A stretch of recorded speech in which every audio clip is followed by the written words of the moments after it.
Hello everyone, welcome back to Power for Nothing and Magic the Gathering Q podcast. I'm your host Dan, and as always, I'm joined by James. James, how are you doing? Are you well? I am well. We have our second consecutive exciting guest on this podcast. We do, coming live all the way from upstairs for me, it is the wonderful Sahar Mahadi. Sahar, how are you? Hello, boys. It's just like having a chat in a pub with my two favourite people. Yes, for folks who don't know, hi, I'm Sahar Mahadi. I am a Magic player, advocate of eternal formats, and also the wife of Daniel. But that is like third on this list. Like, I love my husband. You are so much more, Sahar. We do. I am so much more than just the wife. I am so much more than wifey. But yeah, I talk about Magic the Gathering on the internet as well, but for the eternal formats. But I love cubing and limited and all that other stuff also. But we're not going to talk about that, boys. We're talking about something very hot topic. Yeah, this is actually one of the most topical things I think we've done, and it's basically we just wanted to have a quick chat about Universes Beyond, because there's a swathe of new updates that came out at MagicCon Atlanta. That's kind of, a lot of people have been talking about it. This wasn't really meant to be like us. Like, this isn't us piling on. This is just us giving our opinions on it. And like, I think I want to set the scene of what we're doing today. So like, firstly, normally on this show, we do try to be quite positive. Like, the normal stance is if we don't like something, we just don't bother talking about it.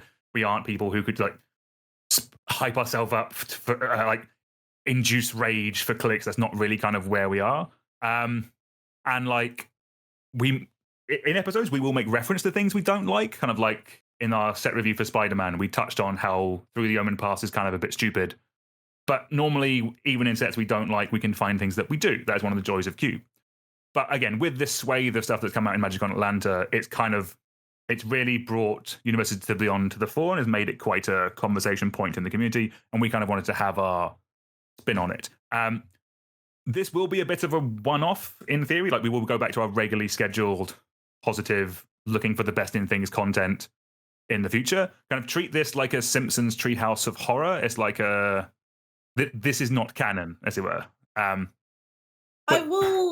will just add that as much as like Daniel's saying it's negative, I think that a lot of what we'll end up talking about is constructive criticism and a critique on what is happening rather than just piling on. Because when this episode does come out in the last like week or so, there's been a lot of discourse about this topic, both good and bad. There's been some stuff that's come viral from members of the community using language that's probably not ideal when it comes to the topic of, the player base, Universes Beyond, that kind of stuff. And I think for us, certainly, talking about Universes Beyond as like a critique rather than just kind of going, this all sucks, I think kind of can frame the conversation in a way that's at least constructive rather than us just going, oh my God. And like, yes, of course, there's stuff where we're like, oh, this doesn't fit or this isn't the vibe. Like, there's stuff where I'm just like, you know what? This isn't really, I don't really see this in here, but cool. If it brings more people to the game I love, I mean, there's cool cards for Cube. There's cool cards for the formats we all like to play. And yeah, maybe the limited environment's fun. Like, I heard Lord of the Rings is a good example of like a limited environment that's also fun and the cards were bangers. Like, slam dunk, basically. Yeah, for sure. I think we're definitely not here to moan about Universes Beyond for an hour. Like, we can go to a pub and do that. We don't need to talk about the internet, But yeah, I think hopefully we can have a bit more of a constructive discussion on some of the ones that are going on. Give me a hell yeah. Exactly, and just the last thing I kind of want to say on that is kind of like when we are talking, like when we're talking today, if we don't like something, that is fine. If we talk about something that we don't like that someone does like, that should not mean that you don't like it. Everyone is allowed to like what they like, but then the flip side of that is also people are allowed to not like what they don't like. Be respectful. At the end of the day, it's only Magic. There are bigger things in the world to worry about, but just wanted to get that kind of out of the way before we kind of kicked off. But yeah, so let's start. So I guess for me, kind of like, let's go back to the start of things. for me, Universes Beyond has kind of fallen into like 3 distinct periods. I kind of want to get the two of you opinions on these as kind of as a bit of background to kind of for context to kind of get to where we are today, and I think where the frustrations have kind of come from. Because kind of like phase 1, to quote Marvel, of Secret Layers was kind of like they started it in phase 1 of Universes Beyond is like 2020 to 2022, where we mainly got Universes Beyond through things like Secret Layers. So we had the very first was like The Walking Dead, then we had Stranger Things, then we had Fortnite, and then we had Street Fighter. Like when we were all playing Magic back then, what was everyone's initial thoughts on these outside IPs coming into Magic? I thought great. I didn't buy any of them. None of them really appealed to me, but like they didn't have any negative effects on me either. And it was cool to see people who were invested in those IPs getting psyched about the cards. So yeah, more power to them. I know there was some like controversy about the Walking Dead stuff because they were mechanically unique or whatever. I understood why people were annoyed about it. It didn't have a massive effect on me as a Magic player. I think it was a reasonable debate to have, but it wasn't something that massively bothered me at the time. Yeah, I think with those, like, so all but Fortnite was mechanically unique, but they all got within Universe's printings in standard set. Like they were all kind of like Innistrad art versions within like a year or so, and that was all fine. But my bigger issue with like at the time was with The Walking Dead was that it was only available in North America because it was very early on in Secret Layer. Yeah. They have subsequently fixed that, and that's made things a bit better. But that was one issue with Walking Dead, was that you just couldn't buy it anywhere in the world that wasn't North America. But I think also those early doors, I think they were experimenting. I remember when the announcement came, because I remember the lady who was doing one of the Super Leagues ended up going to Wizards as like one of their like licensing branding partnership people. I remember that announcement and like during COVID. And then the announcement that no, Universes Beyond was going to be a thing. Well, oh, that's kind of cool, bringing in IPs in from different points. So I think there was honestly just an experiment to see how much of how lucrative it was. And obviously we'll get to it kind of later on, but I do also want to shout out the recent MTG Goldfish video about like Wizards and their very, very keen interest in Wizards of the Coast as a way to make the line go up, very much line go up, and Universes Beyond is 100% a contributing factor to the line go up, because as much as Magic has been lucrative in recent years, that the number gets larger every year, so line go up. So I think that's the frustration. There has to be a bursting point when it comes. But in these early stages, definitely good experiment. It was a bit, the implementation was probably not ideal, but cool cards. Technically in this time as well, I think Adventures into the Forgotten Realms has been retconned as Universes Beyond, but I don't believe it was at the time. I mean, that's all part of the same house. It's technically Universes Beyond now. That's why I can run Minsc and Boo in my SpongeBob deck. Don't worry about it. But then we kind of move on to phase 2 of Universes Beyond. And it's kind of 2022 to the start of this year. And that's when Universes Beyond starts becoming a thing in Eternal formats. So yes, there's more Secret Layers. There's also the Warhammer 40k Commander decks. There's the Fallout Commander decks, the Doctor Who Commander decks. Let's just touch on those initially first. Kind of like as Commander product, I thought they all were awesome. Yeah. Like I don't think I bought the 40k decks. I bought a bunch of singles from the Fallout and Doctor Who decks, but for me, that was like the perfect level, because if you liked them, awesome, you could get them. But if you didn't, if you weren't a fan, it wasn't in your face. Like James, is that fair? Like, what did you think of the kind of the Commander decks as a way of presenting Universes Beyond to people? Yeah, I thought they were really cool because it's very much a opt-in thing, right? It's if you're stoked about Warhammer, then you go and buy the Warhammer decks. If you like Doctor Who, you go and buy the Doctor Who decks. But if they don't appeal to you, they're not going to be cropping up in your Magic experience, really. I don't really buy it when people are like, oh, my immersion is ruined because you played a Doctor Who card against me in our game of Commander. I think that's absolute nonsense. You can all shut up. But when it becomes part of like Modern, right, then it's not opt-in anymore because One Ring's the best card in Modern. If you want to play Modern, you're playing with the One Ring, right? It's a little bit less optional, I guess. Which is, and that I think is where they get into the stage of like, there are some like if it's not vibing with you, then you feel it a little bit more, right? Which I think is fine. I think it didn't feel as jarring for a lot of people with Lord of the Rings, specifically because Magic the Gathering, flavor-wise, is kind of arguably a Tolkien ripoff anyway. Most fantasy from the past, 80 years has been in some way influenced by it. So yeah, for sure. Whereas compare that to, I think, another thing that came out in this period, which you mentioned, Doctor Who. I think that was our first set of just like actors on Magic cards.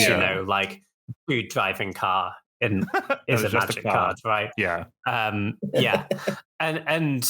again, these were just Commander decks, so it didn't really bother anyone that much. But it is like, at the time I remember thinking, that's weird seeing that on a Magic card. That is like slightly jarring. Yeah. I agree. I mean, Lord of the Rings, like as much as it was so like instrumental into like Modern onwards, into like Modern Legacy Vintage, things like that, with the One Ring, Orcish Bowmasters, like it slapped. Like I don't know, it was slapped. a banger of a set. It was a banger. It was an amazingly designed set. Beautiful. For sure. I loved it. I also, the controversy around Lord of the Rings. I remember like a bunch of people were like, "Why is Aragorn not like in the movie?" And I was like, the artist can have the interpretation of what Aragorn looks like. Like, well, I mean, they very specifically were doing the books, not the films, right? As they probably should have done. Like, that's exactly. And Aragorn can look however they want him exactly. to look. Let Aragorn, let Aragorn look like Aragorn. Yeah. They didn't have Viggo Mortensen money, I think, is the real. I love the Lord of the Rings. I thought it was a slam dunk. As a big set, slam dunk. They were awesome, but the big thing with this period though is that they were Eternal formats legal. So so Lord of the Rings came and was Modern legal. Some cards like the One Ring and Orcish Bowmasters really shook up that format. But also all of the Commander decks, as well as Lord of the Rings, were also also legal in Legacy and Vintage. Like Sahar, like as a Legacy Vintage player, like how was that? Because obviously there was also a big delay in just availability of cards. Like the 40k decks only became legal in MitGo like a year ago. It wasn't too bad for Warhammer because there wasn't that much that kind of filtrated in. But for Lord of the Rings, we get 4 Feralingers, which at the time is a banger of a Magic card. And basically gave a bunch of the older control decks a win condition that wasn't Entreat the Angels, which was great. And also gave like the combo decks, like something like Breach or something, another alternative win condition. That wasn't just brain freezing them. You could just make 1 million tokens, or like Paradox Cycle, make a bunch of mana, make a 4 Feralingers, make a bunch of things, turn them sideways, you're dead. So I think it definitely impacted it for sure. And again, One Ring and Orcish Bowmasters are basically synonymous with the Eternal formats right now, both Legacy and Vintage in different ways. Because One Ring is a messed up Magic card, and it's fine. Don't worry about it. And Orcish Bowmasters is also a messed up Magic card. So I think, but at the same time, like, correct me if I'm wrong, was Modern. Horizons 3 was the year after this. Was it a year? Okay, I got in the grand scheme of things, like Lord of the Rings was a Modern Horizons power level. As you know, it was for Modern. Like a few of the cards in it were Modern Horizons power level, but the majority of the set wasn't. I feel like it was definitely like Commander level.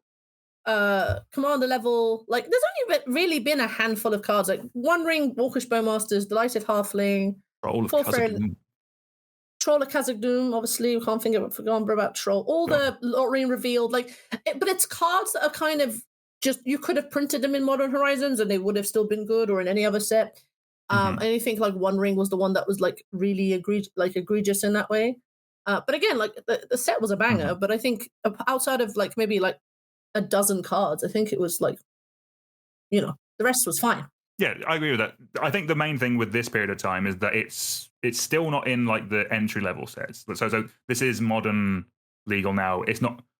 It's when we move into the start of this year, so 2025 onwards, when Universes Beyond is now moved into standard. And also specifically, there's now 6 standard sets a year for this year. That will change.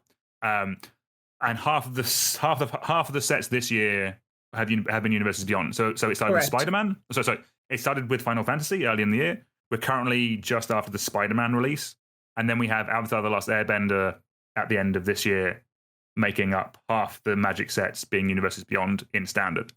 Yeah. And then next year, this is what was announced at the weekend, is that next year they've added an additional set. There's 7 sets next year. That's 3 are in universe and 4 are Universes Beyond.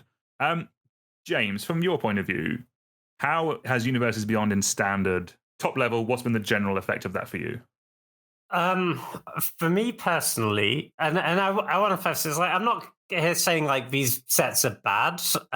This is a matter of taste, right? Yeah. It's nothing else. But they are not to my taste for sets. For certainly, this Spider-Man set is not. Like, I was looking at these cards, and I'm normally someone who I'll be like, the first week after a set is out, I'll be on Arena drafting it if it is remotely draftable, And looking at these Spider-Man cards, like, I don't know if this is just that I'm not vibing with the IP, but it also just really didn't feel like there was much of a narrative here. It honestly felt more like an advert to me than anything else. Like there wasn't like really a narrative about Spider-Man. It was just like, here's a bunch of stuff from this IP that we're trying to sell you.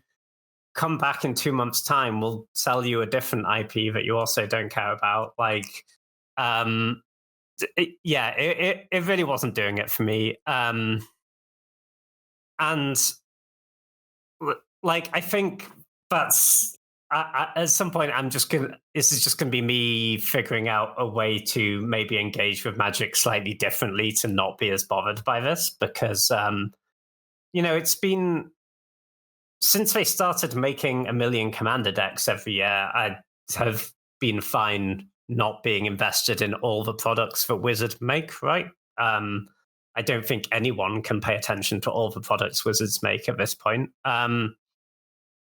But I have previously also paid attention to every full set, and I think that is just something that is slightly going to change for me, and that's okay. I think they're still going to make a bunch of sets which do look awesome, and I am going to put my energy towards them. And if sets look like the Spider-Man looks to me, then I'll look at it for Cube. I'll see if there are any cool Cube cards. We'll talk about the Cube cards on this podcast. But I'm probably not like jumping in and drafting it a bunch.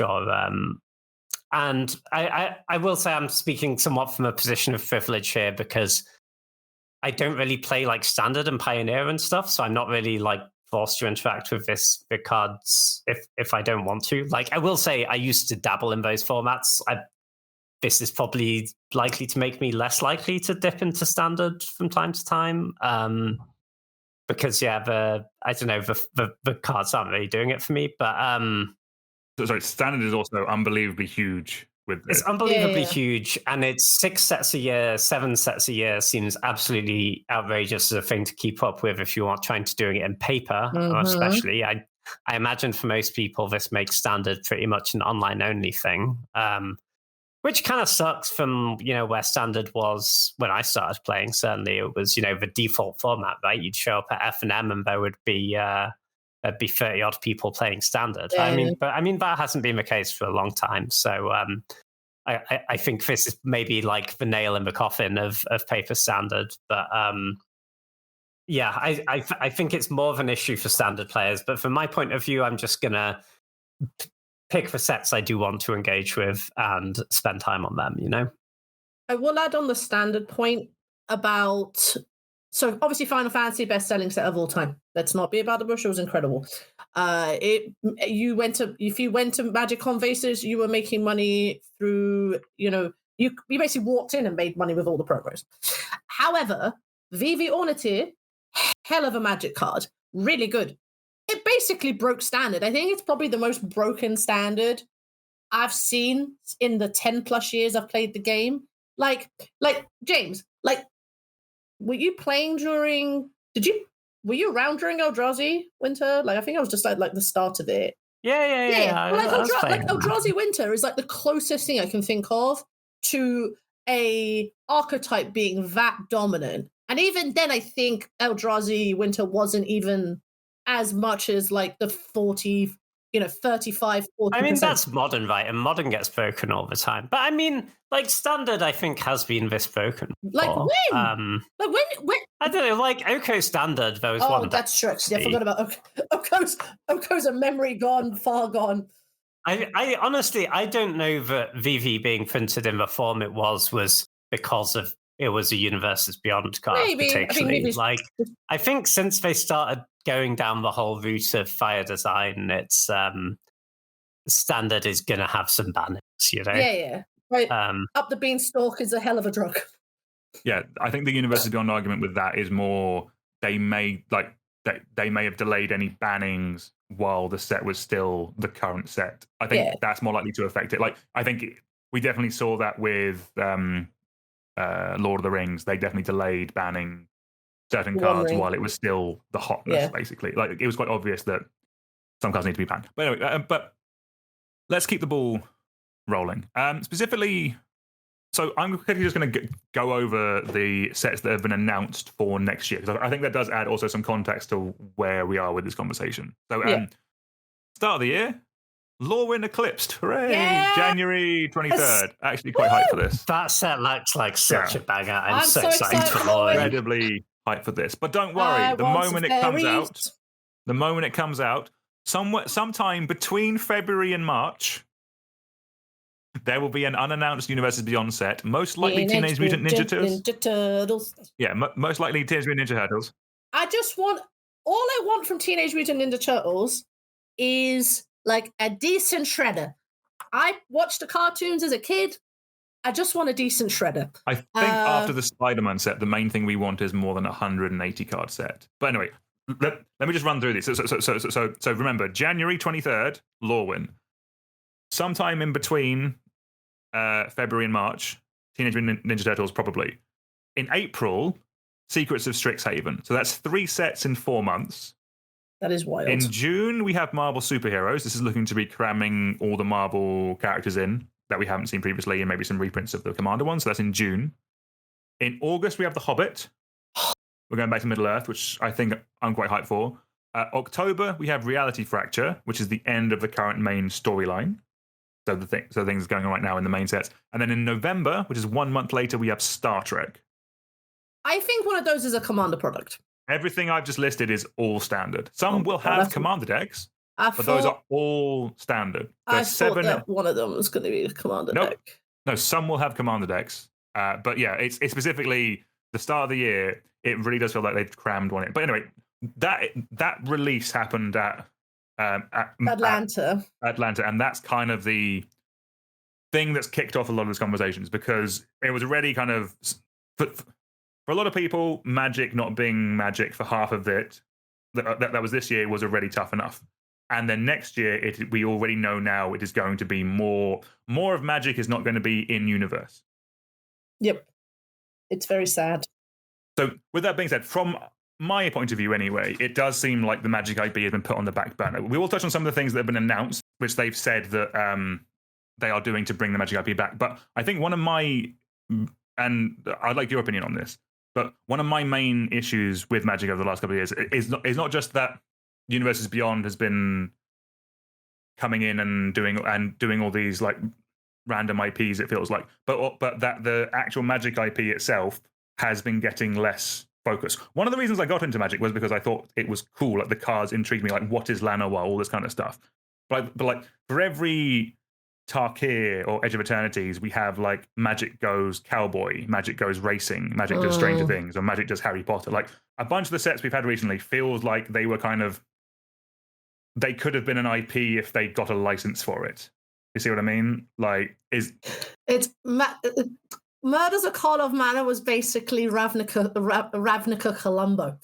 Like I mean, I loved Murders of Karlov Manor, but like you could have just said that it was just like with like I don't mind doing a like a sort of thematic top-down design, but we've also known that like what's powerful is these like planes that like hold stuff.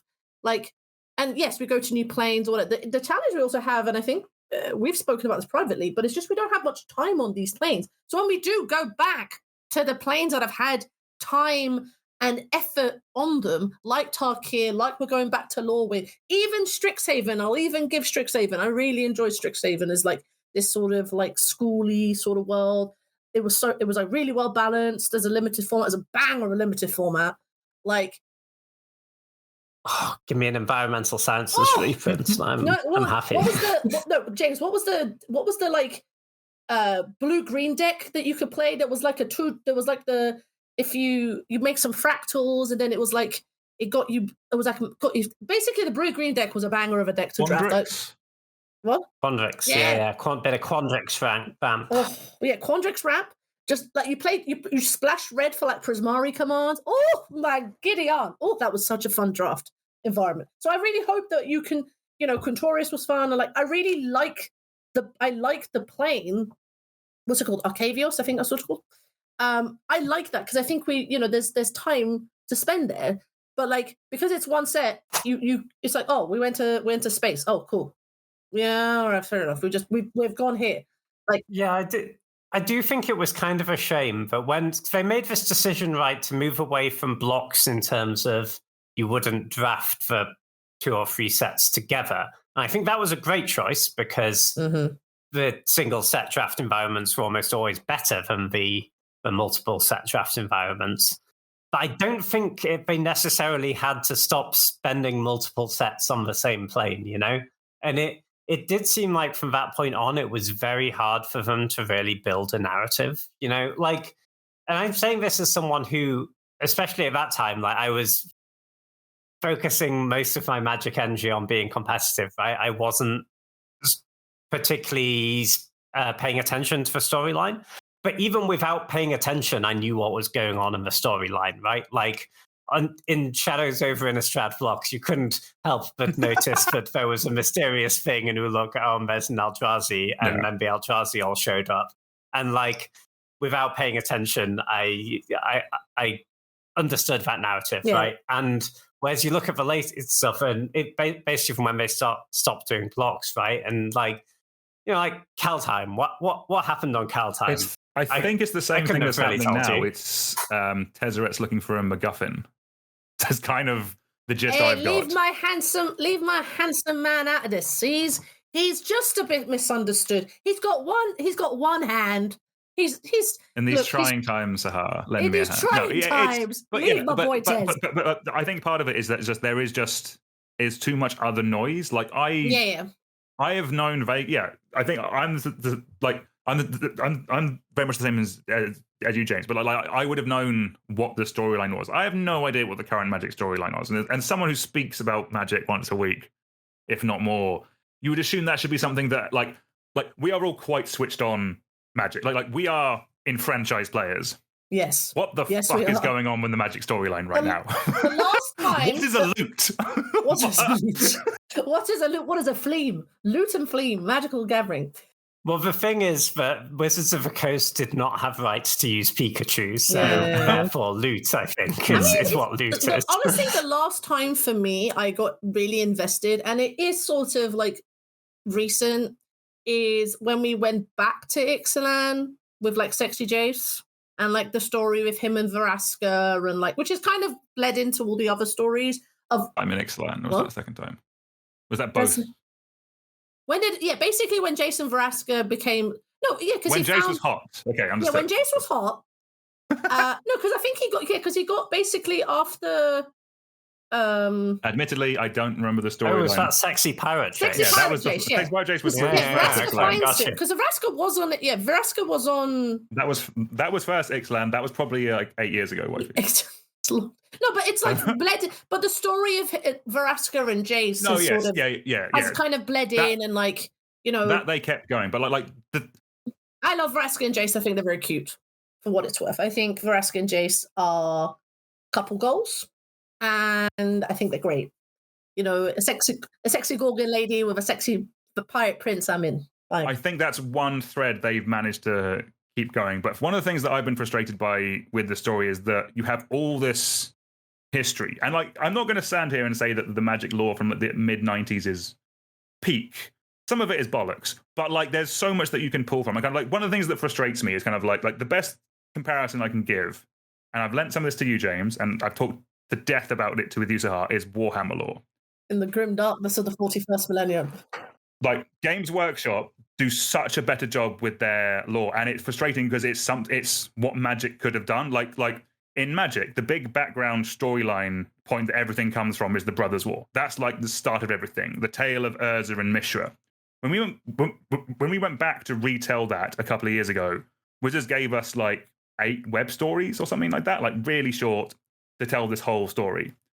In Warhammer, the big background event of the 41st millennium that is the Horus Heresy. Games Workshop have published 65 books over 18 years, including numerous New York Times bestsellers. And then from this, they have made models, they've made whole games, they have made characters that people care about that then sell more product. It gets people into the game, and then they can, like, if they write a book about a character that's never been seen before, people, like, there's a chance people might like that character, and then they can start making product about that character. Magic has never done that. I've never, like. I would push back on that, because Games Workshop are using their books as marketing tools. Magic doesn't need law to sell cards. It's convenient, but it don't need it. I'm saying it's like Games Workshop doesn't need to do it either. They could just make a good board game that people like, in the same way that Magic makes a good board game, etc., that people like. Who plays Warhammer apart from the 5 people that play Warhammer?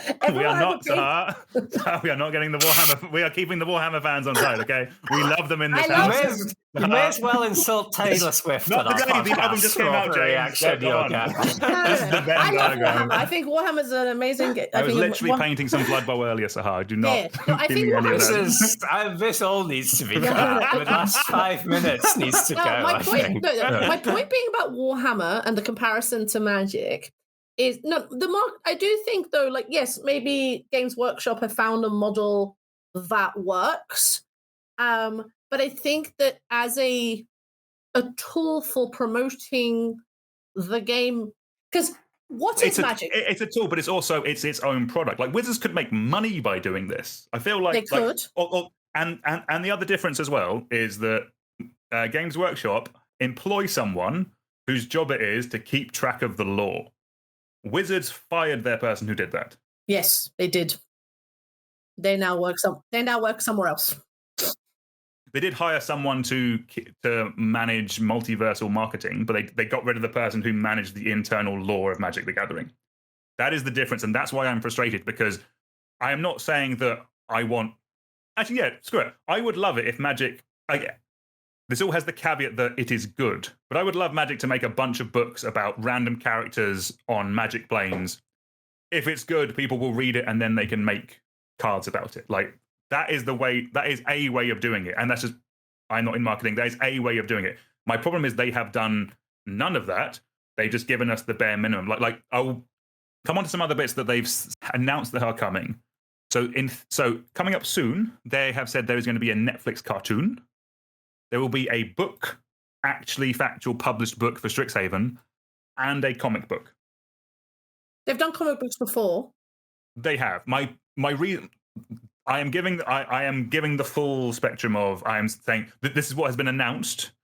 I do not think that these projects will be enough. Like, Netflix is famous for cancelling its animations after one season. I think they will give up on all of these very quickly. My worry is that effectively, and to bring it back to Universes Beyond, my worry is that they basically realize that they don't need to try. They just put Magic characters in this setting half the year, and the other half of the year, they pay someone to take a license. And that's my worry with Magic, is that from an IP point of view, I think it's getting I think the internal stuff is getting lazy, and I think the external stuff is like flavor of the week, basically, whatever IP they can get. That's my worry about it. So I want to bring this back to the MTG Goldfish video, which you can link in the show notes, Daniel. But are you surprised?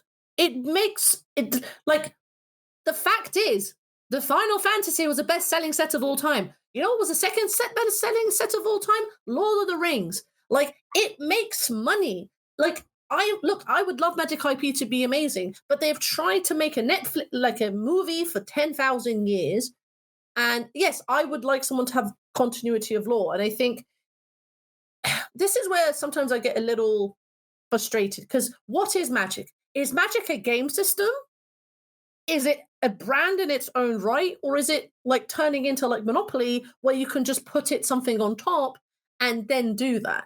And like, the amount of people go, oh, like Wizards should like be sold off or like whatever. I'm like, nah, like Hasbro's had Wizards of the Coast for like 20 plus years now, I think, but close to 25, 26. And, if the profits are going up and they're making money from these IPs, like, I don't think it's necessarily get lazy. It's just like, oh, let's just keep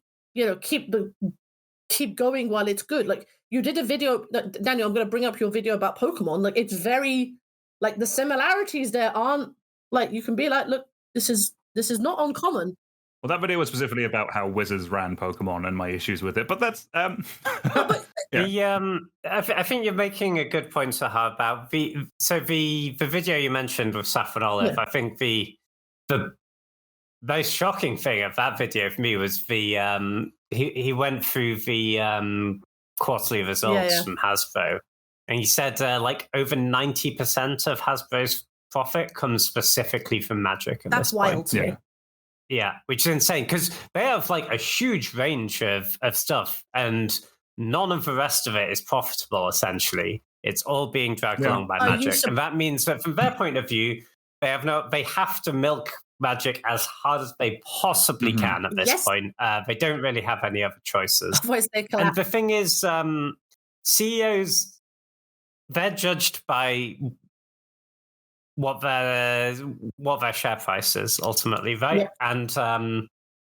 And that doesn't really care about the long term. That kind of cares about like 1 to 2 quarterly results, and that's it, really. The CEO of Hasbro doesn't actually, like you'd like to hope, they're thinking a little bit about the long term health of Magic, but they're not. Like, that's not really the thing that is motivating them. You'd hope for people at Wizards. I mean, no, the people at Wizards of the Coast absolutely do care 100%. About the long-term health of Magic. I have no doubt about that. But at the end of the day, they are going to have to do what Hasbro tell them to do. And Hasbro figured out that if they print more Universes Beyond sets, then they will make more money. And I think we haven't really moved on to prices yet, but Final Fantasy sold a ridiculous amount of product. It made them a ton of money. They'll be thinking, I bet we could have charged even more for that set, Yeah, that does bring us on to cost, because one of the things that everyone will have noticed about Universes Beyond is that as a set, as sets, Universes Beyond are more expensive. They are priced as premium products. They are more in line with Modern Horizons levels. So they are more expensive. This does kind of pile onto a bunch of issues that players have quite rightly raised with the way Magic has gone recently, because we've already have shrinkflation in Magic. They have taken a card out of a booster pack. They've taken 6 booster packs out of booster boxes. They raised the MSRP of all sets after Foundations. And while booster packs, while play boosters are saying the same, everything else is going up in price with Lorwyn. So Commander decks, bundles, fancy booster packs, they're all going up in price with Lorwyn. And what I feel that they have learned is, with the Universes Beyond, they've realized that people will pay more for Magic. So the issue is that we don't have Universes Beyond as a premium product and then regular Magic as a normal price. They're just going to raise the price. Like, they've realized people will spend more, so the floor is going to go up. So regular Magic is just going to continue to get more expensive. Like, James, do you think that's a fair statement, or? Yeah, absolutely. They, we can all get mad about it. Like, I'm not happy about it, but at the end of the day, they're going to continue to do that until people stop paying for it. And, you know, I'm not like personally mad at them about it. Like, that's their job, right? They're literally legally bound to maximize profits for their company. Like, that is entirely all they have to do. I think at some point they will hit that limit. I suspect they're getting pretty close to it actually with the Spider-Man set, because the reaction has been really negative. So, and we're talking earlier, right, about the the amount of releases, and my basic point is I don't massively, from my own personal point of view, I don't really care, because I'm just going to engage with the sets I want to engage with, right? But that is with the caveat that they are actually able to maintain a good level of quality in the sets that they're producing. And it certainly seems like they have not invested more resources in their development team to produce more sets. They are trying to do more with the same or less resources. And I think with the Spider-Man set, that really showed. I think that set feels rushed. You're meant to be able to draft it in this 4-player draft, and then the draft just basically doesn't work. Like, there's meant to be 5 color pairs, but red is ridiculously weak, so there's actually 3 color pairs you can draft in the whole format. Like, it's just not a real draft format. Like, I can see, all the a lot of the content creator people you see around, like, they're like kind of just not even paying attention to Spider-Man a week after the release, right? They've all just like gone back to playing Cube or whatever. Well, I mean, the last Pro Tour should have been the last Pro Tour should have been Spider-Man, but at it they played Edge of Eternities because they realized that it was such a bad draft environment. Well, also it was just it was just going to be like it wasn't built for 8-player draft.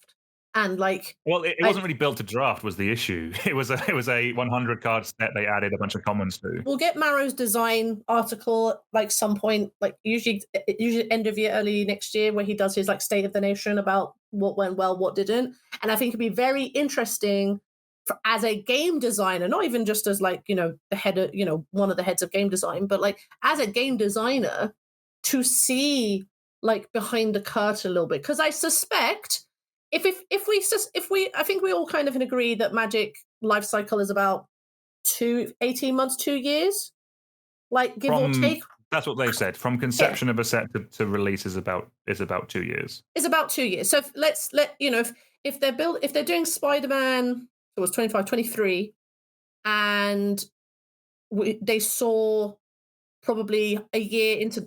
So what we know from now is that Spider-Man was going to be like a Assassin's Creed style set. Exactly. And then that did awfully, so they decided to cram in a bunch of comments. Yeah, and you can tell the pressure that game like play design has. And my worry with that is that the set that they've just rushed to announce in Q1 of next year in between 2 other sets is going to be a similar thing. Yeah. I do want to keep the ball rolling, but honestly, my hottest take on the whole episode is that Universes Beyond has got me to not trust Marrow because I feel he has to defend it too much. But let's keep going. My one pushback on that is that, yes, he might have to, but I think as a game designer, it's interesting of him trying to at least, play in this space and try and figure out what mechanically can work and thematically you can push Magic. But there's obviously, as we've just noticed, because Hasbro has got this kind of cash cow, like there is a top-down thing that he probably has to work around. Again, big corporate. There's a lot of moving parts. Exactly, and it's for a lot of sets they have really nailed the top-down design. I think Spider-Man is the first one where it just so many cards just don't make sense. Like what they are has no relation to what they are linked mechanically, which has not been like a lot of other sets. But this is going to bring us on to like. So with the Universes Beyond, it does feel just things have just got way more complicated. Not only do we have more sets being crammed into a shortened time frame, but we now have to deal with external parties. We have to deal with other companies and other licenses. That's how you end up with things like 40k only being like not being able to buy singles of 40k and there not being any reprints of that whole set up at any point. And also the big issue of Through the Omen paths not of Spider-Man not being printed on any digital format, and no Marvel set in the future will be printed on a digital format. They've confirmed that. So it's such a wild. And are you surprised?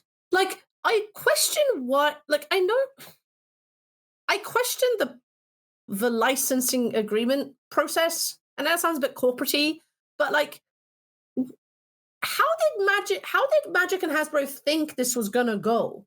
Like, were you so set that you were gonna make that much money from paper play that like digital play just didn't factor into it? Like, I mean, let's not even... Really? I assumed that they got the license for one, and like, because like we had the announcement like randomly like 3 or 4 months ago that this was happening. My gut is they only really found out then that was when it was going to happen. I mean, Marvel Snap exists. Like, this is why I'm so surprised. Like, again, Disney big, but there is an amount of money that makes it work for both parties. That is basically. I think that they got the license to design the game, and they just assumed it was going to be fine. But then someone either at Marvel or at Disney clocked it and was like, definitely at Disney, we're not doing this, or oh, you want to do this? It's this much would be my get. James, what do you think? Sorry, from you. Yeah, I mean, it's wild that you signed the agreement without having that conversation, right? But yeah, I mean, we spoke about Morrow earlier. I can guarantee Morrow's like not happy with the way the Spider-Man set came into existence and went live, right? Like, and this is the sort of stuff which historically doesn't really happen at that company. Like, it has tended to be very much like pretty long development pipeline, and every stuff doesn't change that much. I mean, obviously, like card designs change, but the sets themselves, there's a plan a long way in the future, right? And I think pretty clearly what has happened here is that the people at Hasbro have been like, right, we have realized our new way to print money is Universe Beyond. It didn't work when we did it in the weird Assassin's Creed 7-card boosters, whatever they were, right? So this set now has to be a standard set, and therefore has to be on Arena, because it wouldn't really have mattered, right, if it was if it wasn't on Arena. Like, if the cards were like short, be on Magic Online, and you could, like, no one would really care in that scenario, right, about the digital stuff. But with it being on Arena and being a main set, it's a massive deal. And yeah, like I think, in normal circumstances, this isn't how this product would have come to market, right? I think they would have gone back to the drawing board, said, right, if we're going to do a Spider-Man set, we want to do it the right way. We want to come out with a quality product. And if that means it gets pushed down the line a bit, then it gets pushed down the line. We pushed all went down the line. But as you say, line needs to go up now. So, and that's why we have the set we have, right? Yeah. Keeping the ball rolling, kind of like, part of it does also feel just like the number of releases. So in general, there's too much Magic. Like, in general, there is just too many things coming out. Does the fact that half of it was Universes Beyond this year and 4 of it and over half next year, for me personally, like that is just the raw numbers makes me kind of like, it wouldn't matter what the sets are. Again, we're going to come on to like our opinions on the IPs they've chosen or have got licenses for, but just the raw numbers for me, like my initial thought is like, that doesn't feel great. Like, there's less Magic in my like, I think the professor said there's now less Magic in my Magic than there is Magic, or something like. He said the word Magic a lot. James, what's your thoughts on that? From my point of view, I don't know that it is too much. With the caveat that if they can actually put the resources in to make all these sets good, then sure, I'd probably prefer the old way where there were just 4 Magic sets a year. But I'd actually rather we have 3 in-universe sets and 4 Universes Beyond sets than we had, say, 2 in-universe sets and 2 Universes Beyond sets, because in that scenario, if I don't like the Universe Beyond sets, then I only get to play 2 sets next year, right? And that would suck. That's true. I'd kind of rather I'd rather you still make more sets that I will draft, and I'll just ignore the ones I won't. You know? But I will say, but I'm making some assumptions here because I don't like. It may well be that a bunch of these sets are kind of suck because they're trying to get the development team to build too much stuff, and they feel rushed, as this set does. And if I was a standard player or like a pioneer player, I'd probably feel pretty differently because I'd be annoyed versus a set coming out every 6 weeks, and that would be pretty frustrating when you're trying to actually get into the metagame, right? Yeah. I don't know. The constructed I've played recently been pre-modern and vintage, so I'm not feeling personally affected by that, I guess. I mean, so I think it's weird. I think if you're kind of on the sort of pro end of it, I think it doesn't matter what the cards are. You will just get the cards. You find the best deck. Yes, there's a lot more stuff, but like it does all eventually just shake out. That being said, I still think 7 sets is a lot. The cadence of it is kind of odd because like it feels like it's spread out towards the latter half of the year, but like the first quarter, we're putting 3 sets in 4 months, and then we've got like a bit of a gap. It sort of feels like spoiler seasons are going to suck. Spoiler seasons are going to suck. They're just going to keep coming. There's going to be constant hype for the entire year. I will say it does feel akin, and if there are other TCG players, who also listen to podcasts, I would love get in the comments and find out. The cadence of like other TCGs, like digital TCGs, Hearthstones, particularly Hearthstone or other TCGs that have like digital play elements to them. Is the cadence this regular? Because for them, it's like, I'll take Hearthstone as an example. I would wager whether the cadence of sets is or like Teamfight Tactics or something of that ilk where there's regular metagame shifts. Is it this regular? Because if it is, then we're getting to the cadence that other TCGs are also familiar to. I'm just thinking, I'll take Hearthstone as an example. But I would wonder if that's the cadence, because then that's fine. The thing is, though, like all those games online only. Yeah. No, that's what right. You can have it being much more regular in an online only context. Like it's a very different thing if you're trying to play like at your local store, or if you're trying to go and play some RCQs or whatever. Because you have to put real money down for cards, not fake digital money, and then you have to like wait for the cards to show up, and then when the new set comes out and the deck you were playing in the last set is no longer good, you don't get to, cash those cards in for some coins or wild cards or whatever. Like, it's a whole logistics thing if you want to sell them and buy some new cards for the deck that you now want to play in this new meta game. And then by the time you've done all that, you probably only have time to play like 1 or 2 of events, and then there's going to be a new set coming out, right? I think for like standard specifically, which does change in a very significant way with like both set releases, I think it does kind of suck for paper standard, to be honest. I think this year there was a 7-week gap between Final Fantasy and Edge of Eternities. And like there generally could be a 4-week gap next year between Lorwyn and maybe Teenage Mutant Ninja Turtles. Like that's kind of wild. On this topic, I want to test how well you two have been keeping up with Universes Beyond. So I prepared a quiz. Yes, I love quizzes. Hot little quiz. You were not aware of this beforehand. Is there prizes? There are points. Points mean prizes. I'll buy whoever wins a booster pack of a Universes set of your choice. I was going to say, it better not be Spider-Man.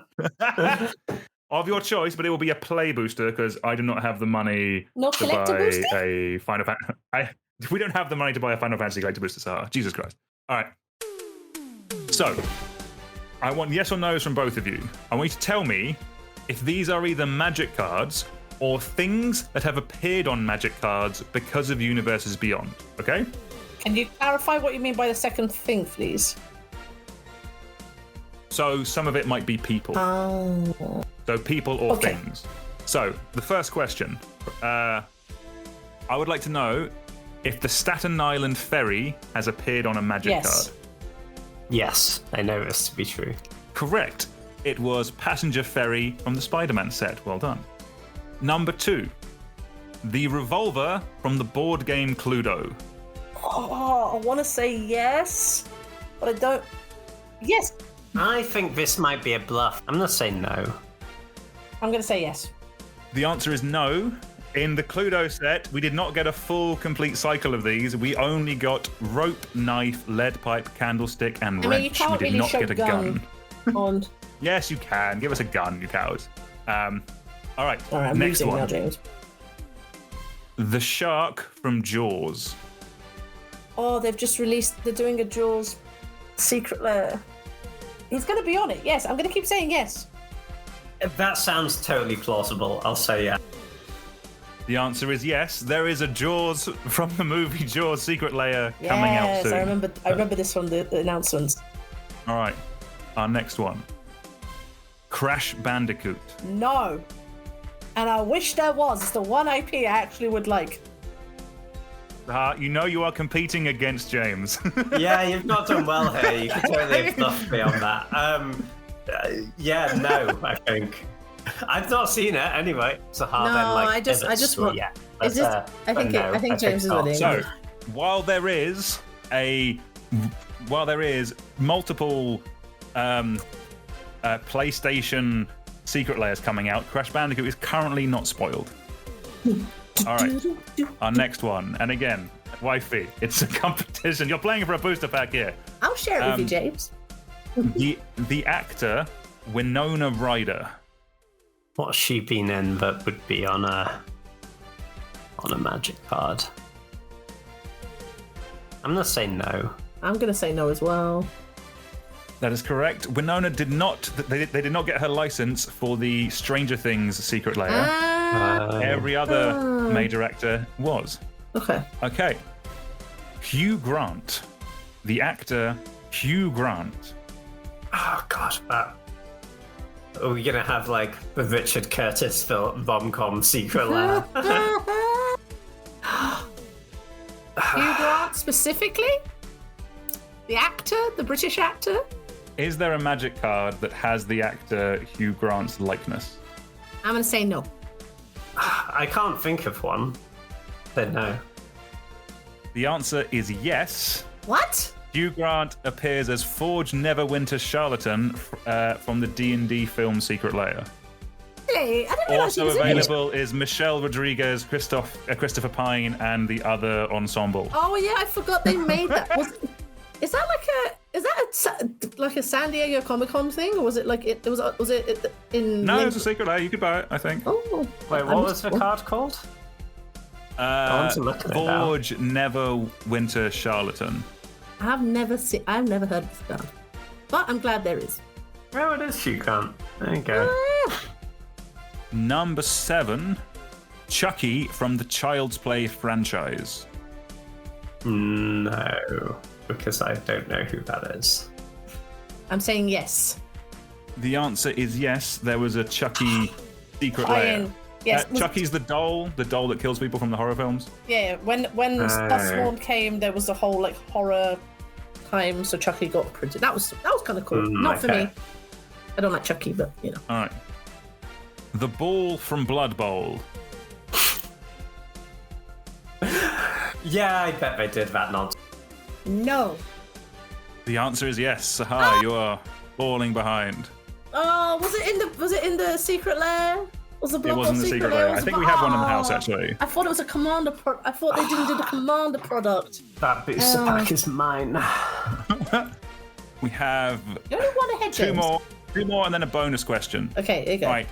The actor Neil Patrick Harris, known for his roles as Doogie Howser, MD, and star of How I Met Your Mother. Yes. Yeah, it probably has been. He's in a bunch of nonsense. Correct. He was the Celestial Toy Maker, part of the Doctor Who Christmas Secret Layer. I generally thought he was in another franchise, but that also makes sense. And then our last one of this round, there is a bonus question. Oh no, are we now level now? No idea. I've not been paying attention. No. We both don't got do the quizzes. last one right. We don't do I quizzes. was winning, so and then we both got a point. So okay, so James is one ahead still. Okay, fine. This is fine. All right. Winner, chicken dinner from PUBG. Yes. Yes. The answer is no. We have had Fortnite. We've had Fortnite and Magic, but no PUBG. I swear PUBG was a thing. Okay, fine. It's hard to keep track, isn't it? Can the bonus question be 2 points? So if I win, I would be James. We can make it a 2-pointer. Or it could be half a point. Half a point. No, 2. All right. Okay. The last question of the quiz. How many playable characters that have appeared in the game Nintendo Smash Bros. Ultimate are now Magic cards? Bonus points if you can name them. I certainly can't name them. Can I get them up?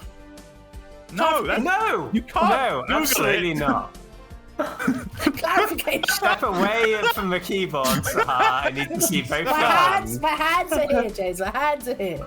These are only characters that have appeared on Magic cards. Like, I will say that, like... I'm going to say 17.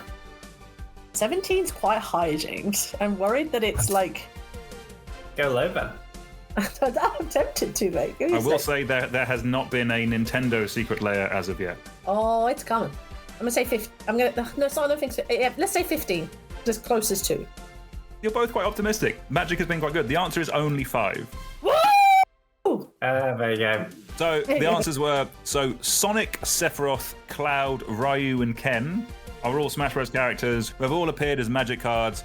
I'm sure there is room for Steve and Alex from Minecraft, Joker, and all of the Marvel heroes. Oh, what?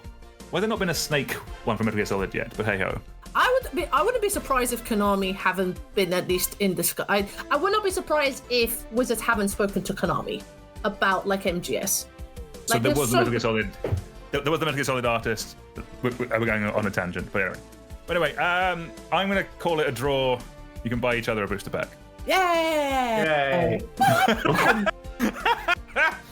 Love you both. I will buy you respecters. I'll buy you both. I'll buy you both the booster back for putting up with that bullshit. Thank you very much. We both win, James. Love you both. But yeah, so on the topic of IPs, I think that does kind of not raise a point, but kind of like, do you think the issue is that we haven't liked some of the IPs as much as some of the early ones? Because like, I think the general consensus from us anyway was Lord of the Rings. Yay, that we were on board with that. We all kind of like Lord of the Rings. This year has been a bit harder because, for me anyway, the releases are speeding up, and I'm a lot more hot and cold on them. Like I'm either like next year I'm going to be all in for The Hobbit, and then probably out of the rest of them. Like I love Star Trek, but I think that might be a step beyond, as it were. Wifey, let's come to you first. Kind of like, do you think that's fair? Is it is it just the IPs they've chosen, or is it that combined with? I think it's combined. I think there's definitely not everyone's gonna like every IP. I get that, but they've also identified IPs that are very popular in the kind of wider zeitgeist, and not everything. I know Maro's joke is that you like everything, but also that is true. But that with the cadence, and it looks like it's just constantly ramping up, it means that you can't even spend time on the stuff you do like, but the next new thing is coming. So you're just in this perpetual hype train, and you never get actually time to enjoy the thing. So I think that there's for sure, there's definitely an argument that some of the IPs just aren't for us. And that's okay. Again, I've said this from the beginning, that if it brings more people to the game I love, incredible. Just keep the scalpers out, which is kind of what I don't want it to turn into Pokemon, where it gets so high, it gets so hyped, people get into it more, the prices skyrocket, and then we have like the Pokemon problem where a set gets bought out by like a bunch of people, like Costco or something, like a bunch of videos and stuff like that. But I think it is a multifaceted thing. But yes, I definitely think the IP choices probably factor in, because there's some people who are like, it's not Magic. And I'm like I was talking on one podcast I was on. I was like, if it's on Earth, I don't think it's Magic. And I'm like, don't necessarily agree with that sentiment, but Spider-Man has been a little jarring at times. Yeah, like seeing places I've been to, or things I've been on, or things I've eaten. Like, you know what I mean? Just like seeing like a cinema hot dog, or a camera. That has felt slightly more jarring to me. Kind of, James, what do you think? Like, do you feel if every IP was a slam dunk for you, you would be more on board with it, or is there an element of just just so much of it is tricky?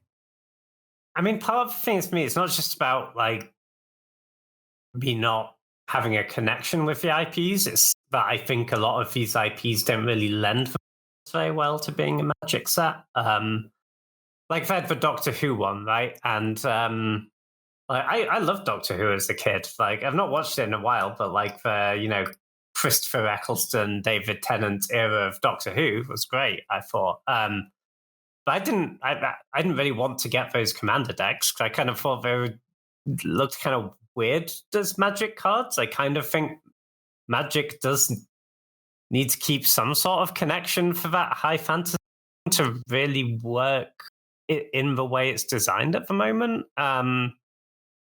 Like I find it kind of odd when it's just like, oh, like this dude selling a hot dog is a 1/2, and then this other guy's a bit chubbier, so he's a 3/3 or something. Like, I don't think that stuff really works very well. And a lot of the IPs kind of are that, right? Because there just aren't that many which lend themselves really well to Magic. Like, they kind of did the easiest one, right? It was Lord of the Rings.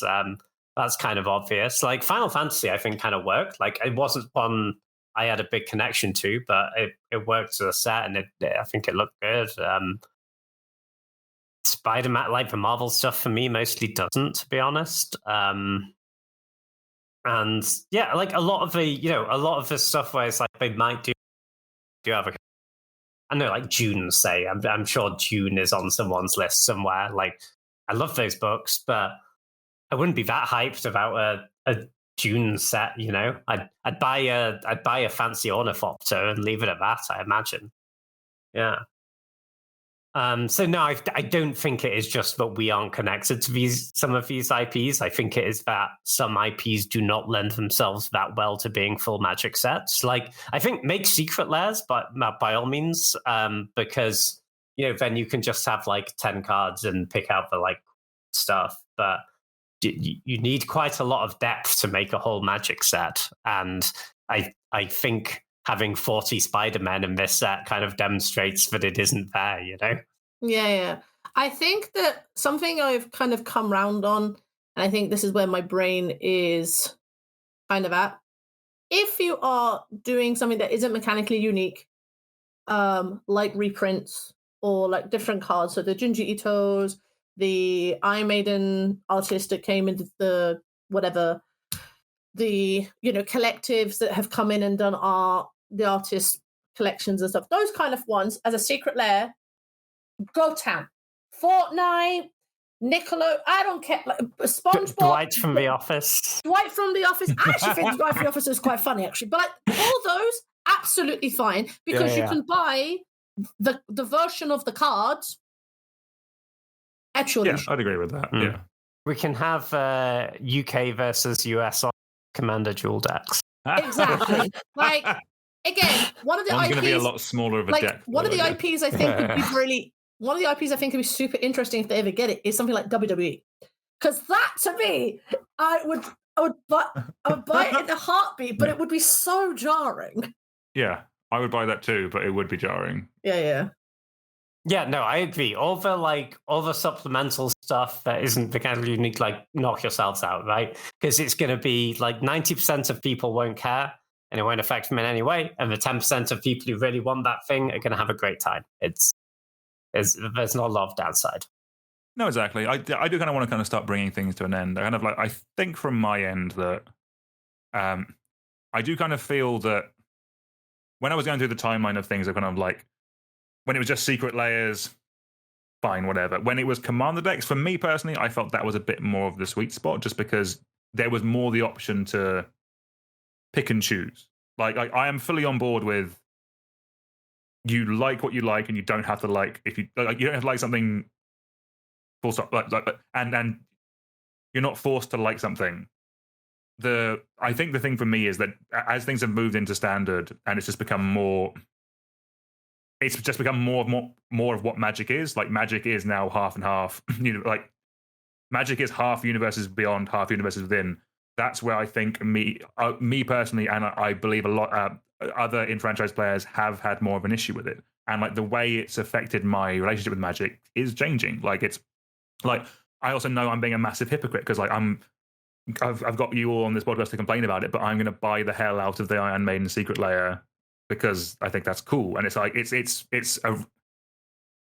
I don't know. It feels very tricky, and it's we are just getting to a point where so you mentioned the Mark Rosewater comment before of like not everything is for everyone. You don't have to like it, and I really feel that like effectively what's going to be happening is a lot of players are just going to be dipping in and out of Magic a lot more, and it's will there be things to pull people back? Because my best friend got into Magic because of Lord of the Rings, because he loves Lord of the Rings. It's like, oh, this is cool. But like the next year, or like the year coming up, that from speaking with him, it sounds like he's struggling to find anything to be excited by. So part of it with Universes Beyond is, will these new players they're trying to get stick around? Because like if you come in because you love Spider-Man, do you like the rest of the IPs? Like that kind of thing. Like there's all these kind of questions for the future, and kind of like I think everyone's going to have to find their own way of dealing with it. It is also a bit like from my end, I like making Cube content about new Magic cards, so that will continue for next year as long as James will have me.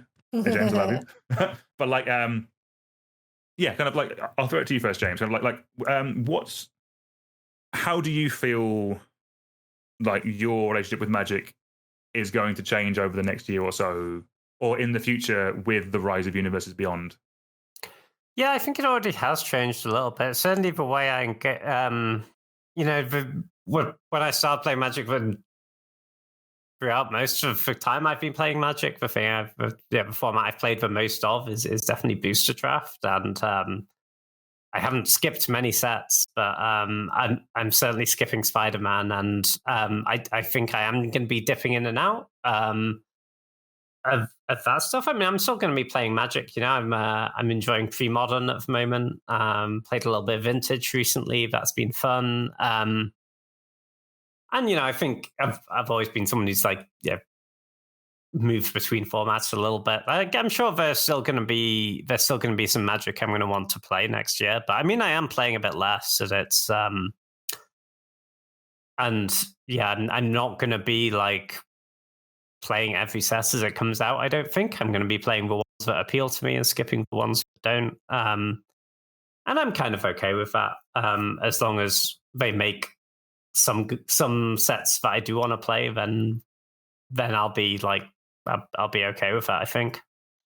And what about you, Sahar? Like I know you mainly play Eternal formats, so yes. Like I know the main time you're interacting with Universes Beyond is if we go to pre-release, or if or if a card randomly shows up and breaks a format that you play. But kind of like do you still like talking about Magic? You still interact with Magic all the time? Kind of like from your end, how do you see your relationship with Magic being with the rise of Universes Beyond? I'm also kind of similar to James. I think I'll dip in and out. I think my position has shifted somewhat, because for me, Magic is not Universes Beyond the Magic. You know, Magic is more than Universes Beyond to me. Like, it's the gathering. It's the reason why I have such amazing friends. So I'll still be engaged. And, you know, if a card comes and breaks it, I'm kind of hoping because it's going to be built for standard, like design-wise. Like, you're not going to get as many cards going into Eternal formats. Like, you're not going to have another One Ring. They might reprint One Ring, but there's not going to be another One Ring or a Nadu, or, I mean, Nadu's for Modern Horizons, but you get my point. Like, we're not going to get that level. It has to go through standard first. And I think that's a positive for, like, Eternal formats, but also, you know, similar to both of you with Cube, we have to look at every set because we have to be like, oh, maybe there's something here that you have to do. So you can never just turn it off, but at least I can be like, oh, okay, cool. Let me look at the cards. but it's still the effort. I still have to make that time to do it. I can't completely turn off. I was actually just while you guys were talking, I was just trying to look up a comment I found about Atlanta and about what you said about acquisition of new players and people coming in and retention. I wonder when, they always do the surveys post sets and they obviously have like a lot of data about people coming in and going. Atlanta, a lot of new players were there and they were excited and they were getting involved in Magic in that way. So I think there is that. I think it's just whether that acquisition, to use corporate speak for a second, like turns into retention, whether these players stick around and are playing set after set after set. Because at least with Final Fantasy, I'd wager that people were more into collecting than into playing. And my fear is that some of the IPs that have a very strong fan base, such as Marvel, you have more of it being a collector piece rather than a play piece. And I think that is depending on the IP, I think that barometer gets shifted a lot more.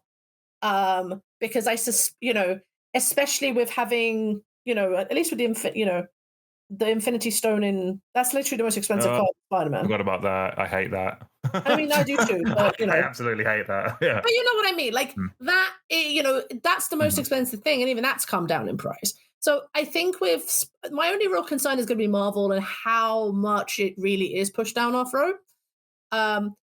Because I think they can't really go back and seeing how not even badly Spider-Man's done, how mid it is. It's not even it's bad. It's not like Gate Crash or like, the second Wilds of Eldraine. It's just a bit mid. It's not really, it's kind of like, it's not really a big set, but it's also not really like an exclusive like Commander product. Like it's just a bit meh. It's like the the Aftermath product. It's basically an Aftermath product that they had to make into a set. I will give props to Play Design for trying to at least design a way of playing like pick two. We've spoken about this. I appreciate them coming up with a way of making an unplayable set playable. Yeah, props to Play Design. I think pick two drafts seems like a totally reasonable approach, actually, because also, you can draft with your commander pod. That's pretty good. Yeah, that as a game design tool and a game design project, incredible work, Play Design. You did great. I think it might have. I genuinely think. I think it was on the MTG Twitch. I think it might have been one of the comparons, actually, whether it was Jadine or Carmen. I don't know which one. I think it might have been Jadine. So props to them. Well, at least Jadine was talking about it on the Magic Twitch channel. But really cool idea as a way of reinventing draft is not the worst thing in the world to do. Although it is kind of funny that they invented pick two draft on the grounds that if you had 8 people, then you wouldn't have enough color pairs, right? If in this set. But then they somehow managed to build a set where only 3 color pairs would be playable. So drafting with 4, you're still going to have 2 people fight. They should have built a 3-player draft format, I guess. Yeah, exactly. Very nice. But yeah, I think that's where we're going to round it off. And I guess we should probably at least mention the fact that we are normally a Cube podcast. Appreciate everyone listening to this one. I guess the saving grace is that one of the joys of Cube is that we get to choose the cards that we play with.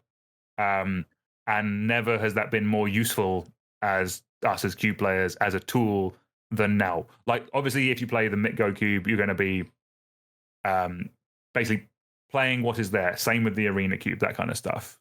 But if your play group doesn't vibe with them, or if you don't vibe with them and it's your cube, do what you want. Again, you don't have to run these cards. Like I've definitely gone from playing them, like trying to keep up to date with all the new hotness, to swapping pack rats come back in my cube because I think it's cool. I'm more on that train now than I've ever been, of just playing the cards I like.